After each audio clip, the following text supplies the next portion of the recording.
यह फिल्म की शुरुआत सुबह के टाइम से होती है। नजारा ऐसे होते हैं जैसे रात का सपना देखा जा रहा हो और कहानी एक बहुत ज्यादा पुराने गांव की होती है। वहाँ एक शख्स दिखाया गया है जो मदद मांग रहा होता है, लेकिन जो लोग उसकी मदद नहीं करते वह उन्हें वेयरवुल्फ में बदल देता है। अब यह भेड़िया इंसान गाँव गाँव में घूम रहे हैं और अपने शिकार की तलाश में निकलते हैं। अचानक एक फोन की घंटी बजती है। एक कॉल इस डरावने माहौल को तोड़ती है और असली जिंदगी का मंजर सामने आता है। हम देखते हैं कि एक फैमिली वेयरवुल्व्स नाम का एक गेम खेल रही है। यह एक रोल प्ले गेम है जिसमें रात के समय सभी को वेयरवुल्व्स को ढूंढना और अपनी शक्तियों से उन्हें मारना होता है। यह एक ऐसा गेम है जिसमें एक चुना गया पर्सन सभी खिलाड़ियों को एक एक कार्ड देता है जिसमें उनका किरदार लिखा होता है। यह वही गेम है जो जेरोम पहले खेला करता था और अब भी उसे उम्मीद है कि उसका फैमिली एक दिन फिर से उसके साथ इस गेम में शामिल होगा। उसने अपने पिता से पूछा कि क्या उन्हें कुछ याद है, लेकिन उन्होंने कहा नहीं। तब हमें समझ आया कि उन्हें अल्जाइमर का कुछ मसला है। जेरोम फिर ऐसे ही कह देता है उन्हें अपने बनाए हुए रूल्स याद दिलाने की जरूरत थी। जेरोम हर फैमिली मेंबर के लिए एक रूल सेट कर रहा था। जैसे गेम में क्लारा एक छोटी लड़की है, थियो एक चोर है और पूरी थीम में जान डालने की कोशिश कर रहा था, लेकिन बच्चे और सभी लोग बिजी हो गए और गेम को बीच में छोड़ दिया। यहाँ तक कि ये भी नहीं दिखाया गया कि मैरी और लुईस को क्या मिला। इस दौरान एक अजीब सी सुनहरी रोशनी बोर्ड गेम से निकलती हुई दिखाई गई। जब जेरोम ने गेम बोर्ड को लॉक किया तब एक अजीब सी कोई चीज हुई। सब कुछ कांप उठा। एक अर्थक्वेक आया। जब सब लोग घबराहट में थे तो सभी बेसमेंट में चले गए। बेसमेंट में लाइट भी बंद हो गई थी। पूरा एरिया अंधेरे में था और फिर अर्थक्वेक फौरन रुक गया, लेकिन काला वहाँ नहीं थी। एक सीढ़ी की मदद से सब लोग ऊपर चढ़ते हैं और अंधेरे से बाहर निकलते हैं। जब वो बाहर आते हैं तो वो देखते हैं कि जगह कुछ और ही है। सबसे ज्यादा हैरानी की बात ये होती है कि उनका घर भी अलग था। काला की तलाश में सब उस घर में जाते हैं जहां वो समझते हैं कि शायद काला हो, लेकिन जो घर वो अंदर देखते हैं उसकी सजावट बिल्कुल अलग थी। जिसमें वो रह रहे थे उससे उल्टा, और ये घर पुराना और अजीब था। इस बदलाव को देखकर सभी घबरा जाते हैं। तभी अचानक मेरी सबको रोक कर कहती है, हो सकता है ये सब गाँव के लोगों ने किया हो और इस तरह से प्लान बनाया हो। गिलबर्ट हैरानी से पूछता है, ये सब 30 सेकंड्स में कैसे हो सकता है। मेरी सबको ले जाती है गांव की तरफ और काला की तलाश में लग जाती है। सीन शिफ्ट होता है। अब पूरी फैमिली गांव के एक गली से गुजर रही होती है। वो सब एक जगह पहुंचते हैं जहां लोग 15वीं सेंचुरी के कपड़ों में होते हैं। सबका एक ही मिशन था, काला को किसी भी हालत में ढूंढना। मैरी देखती है कि जेरोम और गिलबर्ट एक पोस्टर देख रहे हैं और जेरोम गुस्से में आ जाता है क्योंकि कोई उनका सरनेम इस्तेमाल कर रहा होता है। गिलबर्ट कहता है, मैं यहाँ के इंचार्ज से मिलना चाहता हूँ। जब वो एक लड़की से पूछते हैं तो वो कहती है, आप कैप्टन की बात कर रहे हैं क्या? वो अभी किसी का सिर काट रहा है। फिर दिखाया जाता है कि कैप्टन एक स्पीच दे रहा है जिसमें वह कहता है कि उसने वेयरवुल्व्स को पकड़ लिया है और सबके सामने एक का सिर काट देता है। ये देखकर जेरोम और उसकी फैमिली डर जाते हैं और भाग जाते हैं, लेकिन कैप्टन की नजर उन पर पड़ जाती है। वो सब घबरा जाते हैं और वापस उसी घर में लौट जाते हैं। लेकिन सबसे ज्यादा शॉकिंग पार्ट ये था कि गिलबर्ट के फादर की याददाश्त अब ठीक है और यही नहीं, वो काफी ताकतवर भी हो गए थे। फिर कुछ बर्तन नीचे गिरते हैं। आटा टेबल पर गिर जाता है और उस पर काला अपना नाम लिखती है, जिससे हमें पता चलता है कि वो गायब हो गई है और उसके बात करने पर कोई भी उसे सुन नहीं सकता सिवाय जेरोम के, क्योंकि जेरोम के पास माइंड रीड करने की पावर थी। फिर थियो काला पर आता फेंटा है ताकि वह जाहिर हो सके। फिर कैप्टन दरवाजे पर दस्तक देता है और वो उन सब से पूछता है, तुम यहाँ क्यों हो? तुम सबका इरादा क्या है? फिर वो थियो की गर्दन पर चाकू रखकर पूछता है, क्या तुम लोग जादूगर हो? जिस पर जेरोम कहता है, नहीं, हम म्यूजिशियंस हैं, हम लोग गाने सुनाते हैं। फिर कैप्टन कहता है, चलो फिर गाना बजा के सुनाओ, और वो मान जाता है। गाना सुनते हैं और कैप्टन को यकीन आ जाता है। कैप्टन जाते हुए कहता है, घर में जाओ, 20 आ रहे हैं। इसके बाद शाम में गांव वाले चिल्ला रहे होते हैं और घंटियां बजा रहे होते हैं, जितनी जल्दी मुमकिन हो घर चले जाओ और सो जाओ, वरना वुल्व्स हमला कर देंगे। दूसरी तरफ उन सबको फिर से वेयरवुल्फ वाला बोर्ड गेम मिलता है। थियो सबको बताता है, हम सब इस गेम के अंदर हैं। फिर वो कहता है, गिलबर्ट एक हंटर है, काला वो इनविजिबल छोटी बच्ची है और मैं चोर हूँ। जेरोम गिलबर्ट से कहता है, आपको गेम के रूल्स पता है? बताइए घर कैसे जाए? फिर गिलबर्ट कहता है, मुझे कैसे पता? ये बोर्ड गेम मुझे ऊपर वाले कमरे में मिली थी। इसमें कोई रूल्स नहीं थे तो मैंने खुद से बना लिए और साल गुजरने के साथ साथ वो बदलते गए। फिर गिलबर्ट कहता है, मुझे एक रूल याद है, हमें सभी वेयरवुल्व्स को पहचानना है, उन्हें मारना है इससे पहले कि वो हमें मार दें। रात के वक्त हम देखते हैं कि काला वहाँ होती है। हम पहचान सकते हैं क्योंकि उसने कपड़े पहने हैं, एक मोमबत्ती जलाई है और वो बाहर बैठी होती है। फिर वो पानी पीने के लिए आगे बढ़ती है है। तभी उसे एक आवाज सुनाई देती है और अंधेरे में उसे महसूस होता है कि कोई उसके सामने खड़ा है और वो कोई और नहीं बल्कि वेयरवुल्फ होता है। वो भागती है और एक पिलर के सामने जाकर रुकती है, लेकिन तभी आग बुझ जाती है। आखिरी में हम देखते हैं कि एक वेयरवुल्फ उसके पास खड़ा होता है। जेरोम को अपनी माइंड रीडिंग पावर के जरिए महसूस हो जाता है और काला ने पहले ही उसे बता दिया था कि वेयरवुल्व्स घर की तरफ आ रहे हैं। जब सभी लोग एक दूसरे को जानकारी देकर इकट्ठा होते हैं तब उन्हें पता चलता है कि लुईस वहाँ नहीं है। जेरोम को दरवाजे पर नॉकिंग की आवाज सुनाई देती है। वो बहुत ही घबराहट के साथ दरवाजा खोलता है और देखता है कि लुईस बाहर से आई है। जेरोम को शक होता है कि कहीं ये वेयरवुल्फ तो नहीं जो लुईस का रूप लेकर आया है। लुईस चीख कर कहती है, मैं वेयरवुल्फ नहीं हूँ। गिलबर्ट भी कंफ्यूज हो जाता है और सोचता है कि क्या ये असली लुईस है, लेकिन सिर्फ कुछ ही पलों में लुईस वेयरवुल्फ में बदल जाती है और सब पर हमला करने लगती है, लेकिन सब मिलकर उसे रोक लेते हैं और उसे बांध देते हैं। सीन सुबह की तरफ शिफ्ट होता है। एक गाँव वाला कह रहा होता है, बीस्ट ने अपने नए शिकार को खा लिया। हम देखते हैं इसी दौरान लुईस अपने नॉर्मल रूप में लौट आती है। जेरोम ने कुछ एक्स्ट्रा छुरियां अपने पास रखी होती हैं और वह 1497 के लोगों जैसे कपड़े पहनकर बाजार वापस जाता है। सभी लोग उस समय के लोगों की तरह एक्ट कर रहे होते हैं। थियो एक लेदर ब्रेसलेट चुराने की कोशिश करता है, लेकिन उसके हाथ से तलवार गिर जाती है। वह तुरंत भाग जाता है और एक सैनिक उसका पीछा करता है। सीन में हम देखते हैं कि मैरी और जेरोम एक जादूगर से मिलने जाते हैं सिंगर बनकर, लेकिन गार्ड उन्हें जादूगर से मिलने नहीं देता तो दोनों चुपचाप बैठे होते हैं। तभी एक औरत आती है और उन्हें रोटी का टुकड़ा देती है। वहाँ बात हो रही होती है टेम्परल पैराडॉक्सिस के बारे में, मतलब अगर उन्होंने पास्ट में कोई गलती की तो उसका असर प्रेजेंट में पड़ेगा। अब सवाल यह है कि सब लोग इस कॉम्प्लेक्स टाइम फ्रेम को कैसे संभालेंगे और किसी भयानक पैराडॉक्स से कैसे बचाव करेंगे। फैमिली को बहुत संभल कर कदम उठाना होगा क्योंकि वो अब और ज्यादा पास्ट में जा रहे हैं। उन्हें समय की नाजुक नेचर और अपने फ्यूचर के मिशन के बीच एक बैलेंस बनाए रखना होगा। हर एक वर्ड और हर एक एक्शन के अनएक्सपेक्टेड कॉन्सिक्वेंसेस हो सकते हैं जो हिस्ट्री का रुख बदल सकते हैं और उनकी जान को खतरे में डाल सकते हैं। इसी बीच काला आती है और जेरोम को उसकी माइंड रीडिंग पावर्स के जरिए बताती है कि थियो कहाँ है और क्या कर रहा है। अचानक से एक सैनिक आता है और कहता है कि उसे सब कुछ पता चल गया है। जब उसकी माँ उस पर हमला करने जा रही होती है तो सैनिक अपना ब्रेसलेट खोलता है और फिर से थियो बन जाता है। जैसे ही मेरी, क्लारा और जेरोम सब हैरान हो जाते हैं। पता चलता है कि उस ब्रेसलेट की मदद से थियो अपना रूप बदल सकता है और किसी भी सैनिक का भेष ले सकता है। यही उसकी पावर है। थियो मेरी को एक गार्ड बनकर जेल ले जाता है। दोनों जादूगर को ढूंढ रहे होते हैं और उसका नाम लेकर बुला रहे होते हैं। जादूगर चीख कर कहता है कि वह जादूगर नहीं है। मेरी उसे हालातों के बारे में समझाने की कोशिश करती है, लेकिन वह यकीन नहीं करता। वह कहता है कि 3 दिन पहले एक आदमी आया था और उसकी वजह से वेयरवुल्व्स यहाँ आए हैं और उसी ने ये गेम दिया था। सभी वापस घर लौट जाते हैं, गेम को देखते हैं और सोचने लगते हैं कि अब क्या किया जाए। गिलबर्ट सजेस्ट करता है कि उन्हें 3 वेयरवुल्व्स को मारना होगा, तभी वे 2024 में वापस जा सकते हैं। तभी उसे महसूस होता है कि कोई उनकी बातचीत छुप कर सुन रहा है। वह तुरंत उस शख्स पर हमला करता है जो उनके पीछे छुपा होता है। उसे एक कुर्सी से बांधकर उससे सवाल करता है। उसका नाम पियो होता है। वह एक साइंटिस्ट के साथ साथ रिसर्चर भी होता है। पियो कहता है कि गांव वाले उससे नफरत करते हैं। जेरोम अपनी माइंड रीडिंग पावर से जान लेता है कि पियो होमोसेक्सुअल है। उसके बाद सब उसे बांधना छोड़ देते हैं और उसके साथ एक रिश्ता बनाने की कोशिश करते हैं। पियो उनकी मदद करने लगता है। वह एक रबर जैसे सब्सटेंस बना रहा होता है जिसमें काला को वापस विजिबल बनाया जा सके। क्लारा उस बड़े सब्सटेंस में जाती है और सच में वह फिर से नॉर्मल हो जाती है। अब सब उसे देख सकते हैं, लेकिन अभी तक उसकी आवाज नहीं सुनाई देती। काला एक नेकलेस जैसा चोकर पहनती है। जैसे ही वह उसे पहनती है वह बोल सकती है। यह सब कुछ पियो ने ही बनाया होता है। अब काला की बॉडी थोड़ी रबरी हो गई थी और वह उसे खींचकर वापस नॉर्मल शेप में ला सकती है। पूरी फैमिली एक बार फिर से मार्केट प्लेस में लौट आती है, लेकिन इस बार सारे गांव वाले उन्हें घूर रहे होते हैं और उनके बारे में चुगली कर रहे होते हैं क्योंकि क्लारा एक काली लड़की थी।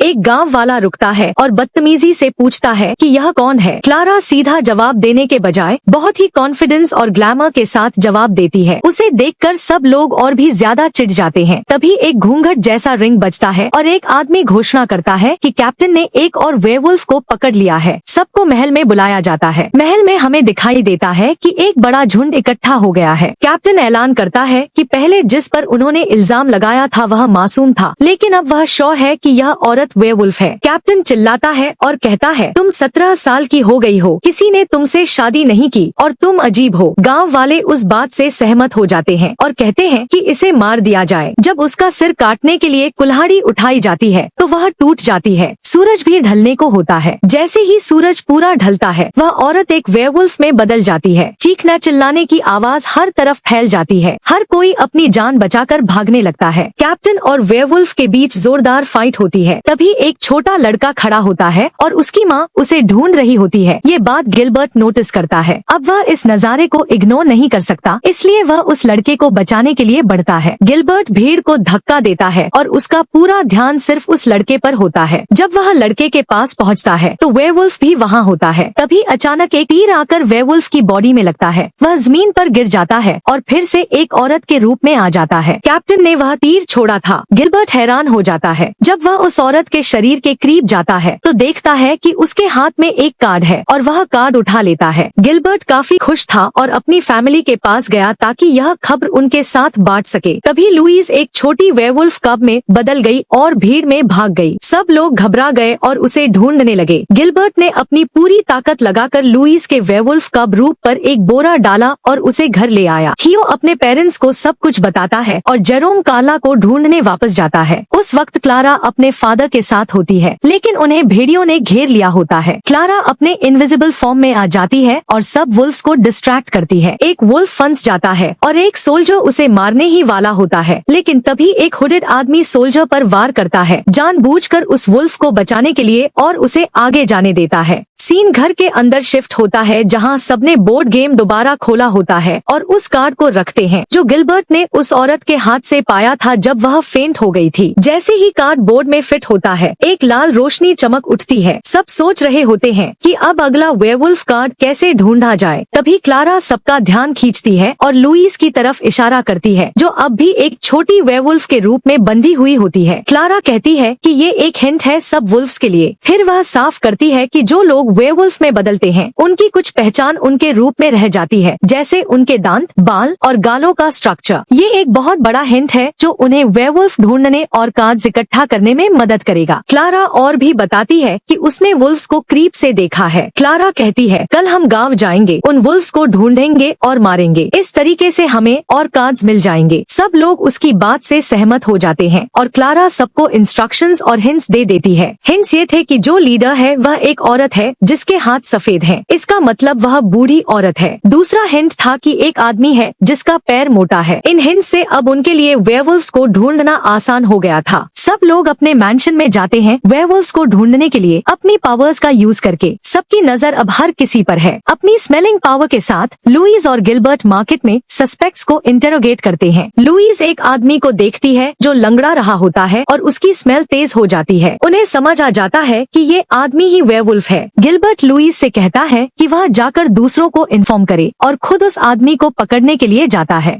इसी दौरान मेरी एक औरत पर शक करती है और सीधा उस पर इल्जाम लगाती है कि वह वेयरवुल्फ है। मेरी कहती है कि उसकी ड्रेस पर दाग लग गया है, इसका मतलब ये वही है। बाद में वह औरत हंसी में कहती है कि ये दाग उसका खुद का खून है, उसके पति ने उसे मारा था। ये सुनकर मेरी गुस्से में आ जाती है और सीधा उसके पति से टकरा जाती है। वह उसे समझाने की कोशिश करती है कि उसे अपनी बीवी को नहीं पीटना चाहिए। बात करते हुए मेरी गलती से डिवोर्स शब्द बोल देती है जो वहाँ के एक प्रीस्ट को काफी नाराज कर देता है। मेरी बात में बात को मोड़ने की कोशिश करती है और कहती है कि वह अपना नाम और एड्रेस लिखेगी। ये दिखाता है कि वह पढ़ी लिखी है और उस समय के दौरान औरतों का पढ़ाई करना एक गुनाह माना जाता था। इस बात से गांव के लोग उस पर शक करने लगते हैं कि वह एक चुड़ैल हो सकती है। सीन शिफ्ट होता है जेल की तरफ जहाँ मेरी जेल के अंदर कैद होती है। कैप्टन आता है और मेरी से कहता है कि जेरोम आया है और उसके पास सिर्फ 5 मिनट है। जेरोम आकर कहता है कि वह उसे जिंदा जलते हुए नहीं देख सकता। मेरी अपनी माइंड रीडिंग पावर से समझ जाती है और कहती है कि उन्हें उसे छोड़कर भाग जाना चाहिए, पर जेरोम इस बात को मानता नहीं। मैरी कहती है कि उसे ये करना होगा अपने बच्चों के लिए। उसी शाम सब लोग उदासी में बैठे होते हैं। तभी गिलबर्ट बाहर से आता है और बोर्ड पर दूसरा कार्ड रखता है और कहता है कि उनके पास दूसरा कार्ड भी आ गया है। जब उसने मैरी की बात सुनी, सब लोग कुछ देर के लिए सन्न हो गए। तभी क्लारा उम्मीद से कहती है कि वे लोग उस जगह अपनी माँ को लिए बिना नहीं जाएंगे। जब उन्हें दूसरा कार्ड मिलता है, एक खौफनाक हालात के बीच भी एक उम्मीद जगती है। जेरोम की पाई से मदद की गुहार और कार्ला का अपनी माँ को बचाने का मिशन उन्हें सबको एक साथ जोड़ता है, जिससे एक नया लक्ष्य तय होता है। रात के वक्त जेरोम चुपके से पाई के घर जाता है और बड़ी आशा भरी आवाज में कहता है कि उसे मदद चाहिए। अगले दिन हम देखते हैं कि मैरी को कैप्टन के महल के स्टेज पर ले जाया जा रहा है। वहाँ सैकड़ों लोगों की भीड़ होती है। कैप्टन फिर से ऐलान करता है कि आज वे जादूगर और चुड़ैलों को जलाकर मार देंगे। जादूगर, वे गिलबर्ट के एंसेस्टर को जादूगर समझ रहे होते हैं। उसने आगे कहा कि यह सब करके उनका गांव उन पर लगे श्राप से मुक्त हो जाएगा। फिर कैप्टन उनकी आखिरी सजा का जिक्र करता है। इस दौरान मेरी एक इंस्पायरिंग स्पीच देती है औरतों के इक्वल राइट्स के बारे में, जिसमें वह कहती है कि हम बोझ नहीं हैं और हमें अपने राइट्स के लिए लड़ना होगा। लेकिन उस समय के लोग उस पर यकीन नहीं करते। कैप्टन आदेश देता है कि उन्हें जला दिया जाए। तभी जेरोम उसे रोकता है और रिक्वेस्ट करता है कि वह अपना आखिरी गाना गा ले। जेरोम 1497 के एम्पलीफायर के साथ आता है और गाना शुरू करता है। सबका ध्यान खींचता है। वहाँ मौजूद सभी लोग गाने में खो जाते हैं। कार्ला, जो कि इनविजिबल होती है, चुपके से वहाँ जाकर सही मौके पर मैरी और गिलबर्ट के हाथ खोल देती है और सभी स्टेज से भाग जाते हैं। कैप्टन को समझ आ जाता है और वह जेरोम की तरफ भागता है। जेरोम अपना गिटार उसकी तरफ फेंकता है और भाग जाता है। पूरा गांव उनका पीछा कर रहा होता है। कैप्टन आदेश देता है कि उन सब पर मैरी, लुईस, थियो, गिलबर्ट और क्लारा 3 तीर छोड़े जाएं। सभी लोग घोड़ा गाड़ी में भाग जाते हैं और पाई और जेरोम रोड के पास उनका इंतजार कर रहे होते हैं। आखिरकार वो सब आते हैं और जेरोम सबको गले लगा लेता है। पाई सलाह देता है कि सब चर्च चलें, क्योंकि कैप्टन और गांव वाले उनके पीछे हैं। पाई ने चर्च के बेसमेंट में एक सीक्रेट टनल बनाई होती है जो कोड से खुलती है। पहले वो पहेली जैसा कुछ बोलता है, तब सब लोग उस पर चिल्लाते हैं और वो कहता है 316। ये सुनते ही सब लोग तेजी से चर्च के बेसमेंट की तरफ भागते हैं। पाई बताता है कि सबको एक लीवर खींचना होगा जिससे रोशनी होगी। गिलबर्ट अंधेरे चर्च का दरवाजा खोलता है और सब लोग एक एक करके अंदर चले जाते हैं। क्लारा फिर दरवाजा लकड़ी के मूठों से बंद कर देती है। जेरोम किसी तरह लीवर ढूंढ लेता है और उसे खींचता है। पुरानी चर्च के चमकते दिए एक छुपी हुई राह को रोशन कर देते हैं, एक रास्ता जो साल्वेशन की तरफ ले जाता है। एक एक करके दिए जलने लगते हैं और पूरी जगह रोशनी से भर जाती है, जिससे नजारा और भी खूबसूरत लगने लगता है। चर्च की लाइटिंग और छुपा लीवर मिलना उनकी यूनिटी और हौसले का सबूत था, जो आगे के मिशंस के लिए जोश का एक बड़ा मोड़ बनता है। मैरी थियो को कहती है कि लुईस को किसी सेफ जगह ले जाए और जेरोम सलाह देता है कि उसे हेडफोन्स पहना दो। गिलबर्ट पूछता है कि कोड कहाँ डाला जाए, लेकिन किसी को नहीं पता होता। सभी लोग मूर्तियों की दीवारों पर हाथ फेरते हैं किसी हिंट या क्लू के लिए। थियो लुईस को सेफ जगह ले जाता है, उसे हेडफोन्स पहनाता है और म्यूजिक चला देता है। लंबी तलाश के बाद कार्ला जमीन पर एक डिजाइन देखती है जो सीक्रेट टनल्स की तरफ इशारा करता है। जेरोम, कार्ला और मरी उस डिजाइन के 3 कोनों में जाकर खड़े हो जाते हैं। हर कोने में एक कोड डायल करना होता है, 3, 1 और 6। जब वो नंबर डाल रहे होते हैं, तभी कहीं से घुराने की आवाज आने लगती है। आवाज धीरे धीरे तेज होती जाती है। सब पीछे हट जाते हैं और घबरा कर चारों तरफ देखने लगते हैं। अचानक से छत से एक भारी चीज उनके डायल किए गए टनल के ऊपर गिरती है। हर तरफ धूल हो जाती है। जब धूल हटी तो सबसे पहले जो दिखाई दिया वो था एक बड़ा वेयरवुल्फ। ये वेयरवुल्फ्स उनकी तरफ बढ़ने लगते हैं। मेरी तुरंत बच्चों से कहती है छुप जाओ, लेकिन थियो, गिलबर्ट और क्लारा अपने पावर से अपने आप को बदलकर सामने आ जाते हैं। अब 5 लोग, जेरोम, क्लारा, मेरी, थियो और गिलबर्ट तैयार हैं लड़ने के लिए। और तब हम देखते हैं कोई भी अपनी पावर से वुल्फ के सामने ज्यादा देर तक टिक नहीं पा रहा था। पल और भी ज्यादा इंटेंस होता जा रहा था। तभी कैप्टन स्टेप्ड इन। सभी लोग खुश हो गए और उन्हें जीने की उम्मीद हुई और वेयरवुल्फ से छुटकारा पाने की भी। लेकिन यहीं पर सबसे बड़ा ट्विस्ट सामने आता है। कैप्टन ने वेयरवुल्फ की तरफ आरो पॉइंट करने के बजाय सबकी तरफ आरो पॉइंट किया। कैप्टन सबको बताता है कि वह ऐसा नहीं कर सकता, क्योंकि अगर वेयरवुल्फ मरा तो वह भी मर जाएगा। ट्रेजिकली उसका अपोनेंट कोई और नहीं बल्कि खुद कैप्टन की वाइफ होती है। उसके पास क्यूपिड की पावर होती है, जिसका मतलब है कि अगर वह मरेगी तो कैप्टन भी मरेगा। कैप्टन दरअसल दूसरे वेयरवुल्फ्स को पकड़ने की कोशिश कर रहा था ताकि वो और उसकी वाइफ दोनों जिंदा रह सके। यह वुल्फ कोई और नहीं बल्कि उसकी वाइफ ही होती है। ये सच्चाई समझने के बाद वह जेरोम पर एरो चलाता है, लेकिन उसके फादर ने उसे पकड़ लिया। तभी वुल्फ हाइपर हो गया और उसने गिलबर्ट को थप्पड़ मार दिया और भी ज्यादा वाइल्ड हो गया।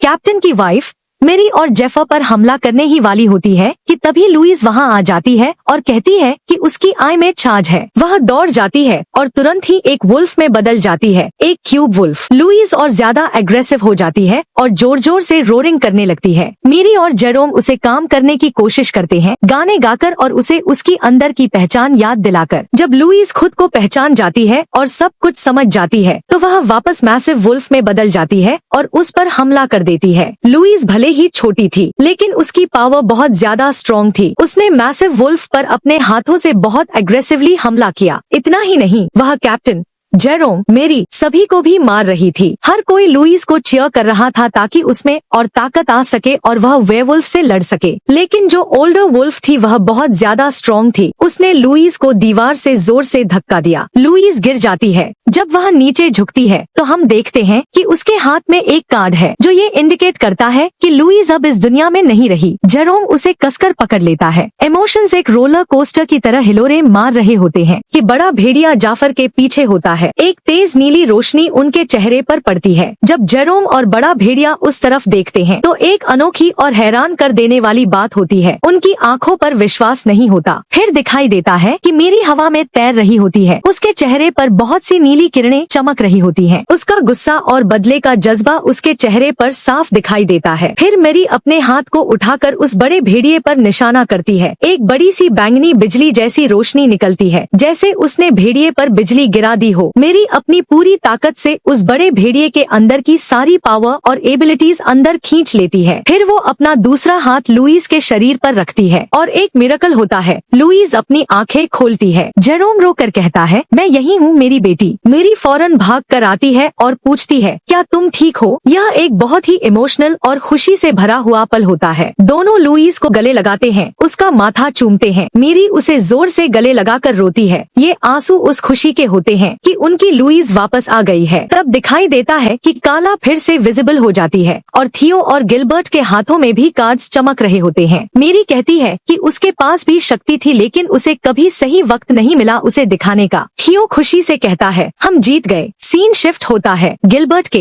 एंसेस्टर और सब लोग वहाँ होते हैं। अगली सुबह सब एक दूसरे से अलविदा कह रहे होते हैं। पाई कहता है कि अब उसे वापस अपने घर जाना होगा। तब वो अपना पूरा नाम बताता है, लियोनार्डो डा विंसी पियो। यह सुनकर जेरोम अपना एंसेस्टर से धीरे से कहता है, इनके सारे पेंटिंग्स और कला के काम खरीद लेना। यह इस बात का संकेत था कि लियोनार्डो डा विंसी के आर्टवर्क्स एक विरासत की तरह फ्यूचर जनरेशंस के लिए संभाल कर रखे जाएंगे। आखिर में सब बोर्ड गेम को बंद करते हैं, सभी कार्ड्स अंदर डालते हैं और जेरोम लॉक घुमाता है। सीन में दिखाई देता है कि सब लोग आसमान के नीचे लेटे हुए हैं, शांत सुकून भरे पल में। लेकिन जैसे ही जेरोम आंखें खोलता है उसके सामने एक सोल्जर खड़ा होता है। फिर उस सोल्जर ने मेरी को धक्का दिया। मेरी ने ये देखा तो कहा, अब तो हम गया काम, हम अभी भी यही हैं। उस मोमेंट में सोल्जर का फोन बजता है और वो इधर उधर देखता है जैसे कंफर्म कर रहा हो कि ये लोग वाकई 2024 में ही हैं। सब लोग एक दूसरे को गले लगा रहे होते हैं, खुशी में झूम रहे होते हैं। सोल्जर उनसे पूछता है, क्या तुम लोग फैंसी फेयर में हिस्सा ले रहे हो? फिर कहता है, ऐसे कपड़े मत पहनो, और वहाँ से चला जाता है। वो सब बहुत खुश होते हैं। इस बीच गिलबर्ट फिर से अपने अल्जाइमर्स के सिम्टम्स महसूस करता है, काफी कमजोर होता है और कहता है, मुझे कुछ याद नहीं आ रहा। तब जेरोम एक पुराना लेटर खोलता है जो उसके फादर ने 1497 में लिखा था। ये कहकर दिया गया था कि जब वो वापस आए तो उसे देना। उस लेटर में उसके पिता ने अपने जज्बात लिखे होते हैं कि वो बहुत खुश हैं कि उनका बेटा और उसका फैमिली वापस आया, लेकिन सिर्फ कुछ दिनों के लिए। उन्होंने ये भी लिखा कि गिलबर्ट को छोटी से छोटी बात भी याद रखनी होगी और अगर वो भूल भी जाए तो उसका बेटा एक दिन उसे सब याद दिलाएगा। लेटर में लिखा होता है कि गिलबर्ट अपनी पूरी जिंदगी की कहानी लिख रहा था ताकि जब वो सब भूल जाए तो उसका बेटा या कोई और उसे वो कहानी सुनाए। उसके बाद सब एक पेंटिंग स्टूडियो जाते हैं और लुईस कहती है कि वो अपने दादाजी को सारी पेंटिंग समझा रही है। स्टूडियो में वो लोग मोनालिसा की पेंटिंग देखते हैं और हैरानी की बात ये होती है कि वो पेंटिंग जेरोम जैसी दिख रही होती है।